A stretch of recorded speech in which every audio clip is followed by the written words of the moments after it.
புகாரில ஜுஸு சானில கிதாபுல் மகாசில இமாம் புகார் ரஹ்மத்துல்லாஹி அலைஹி கொண்டாராங்க. கஸ்வத்து பனி முஸ்தலக் ஆகப்பெரிய ஹதீஸ்.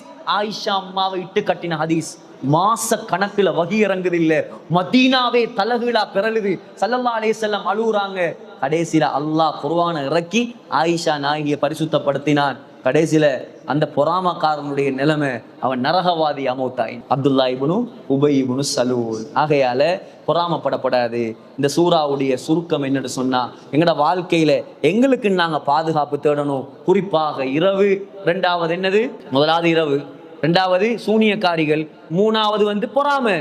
இது மற்றவங்கள்ட்ட இருந்தும் எங்களுக்கு வரக்கூடாது. நாங்களும் யாரை பார்த்தும் பொறாமப்படவும் கூடாது, யாருக்கும் அநியாயம் செய்யப்படாது. நாங்க நல்ல நியத்துல வாழ்ந்து பாருங்க, அல்லாஹ் உங்களை வாழ வைப்பான். யாரு பொறாமப்பட்டாலும் யார் என்ன செஞ்சாலும் அல்லாஹ்வோட உதவி உங்களுக்கு இருக்கும். நீங்க சந்தோஷமா வாழ்வீங்க. ஆரம்பத்துல சில பிரச்சனைகள் வரலாம், பின்னால அல்லாஹ் உங்களுக்கு வெற்றியை தருவான். இன்றைக்கும் கபர்ல இருந்து கஸ்தூரி வாசம் வருதா இல்லையா? ஸல்லல்லாஹு அலைஹி வஸல்லம் உடைய கபர்ல இருந்தும் கூட ஃபாத்திமா நாயகி எடுத்து பார்த்தாங்க.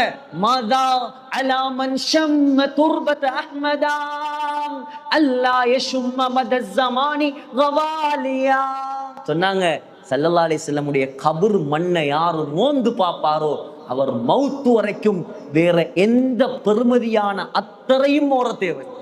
உலகத்தில் எல்லாத்தையும் சகிச்சு இந்த உம்மத்தை சொர்க்கத்தின் பக்கம் வழிகாட்டின தலைவர். அவர் படிச்சு தந்ததுதான் இன்றைக்கும் நாங்க படிச்சு கொடுக்கிறோம்.